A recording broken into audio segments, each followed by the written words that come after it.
आपण पाहत आहात सच का साथ SS न्यूज। उदगीर जळकोट रोडवर भीषण अपघात, कार व क्लोजरची समोरासमोर धडक, यामुळे दोन्ही गाडीतील ड्रायव्हर हे किरकोळ जखमी झाले आहेत। जीवितहानी टळली आहे। या भीषण अपघातामध्ये कारचे मोठ्या प्रमाणात नुकसान झाले आहे व अवैध वाहतूक करणारी क्लोजर हे रोडच्या डिवायडरच्या पलीकडे जाऊन पडली आहे।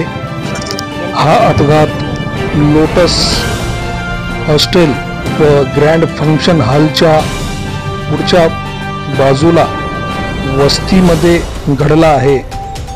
या रोडवरती भरधाव वेगाने धावणाऱ्या गाड्या वस्तीमध्ये ही स्पीड अति असल्यामुळे असे अपघात वारंवार घडत आहे व रोडवरती वाळूचे ढीग मारून ठेवल्यामुळे व अशा अवैध व्यवसायामुळेही असे अपघात जास्त प्रमाणात उदगीर शहरामध्ये घडून येत आहेत।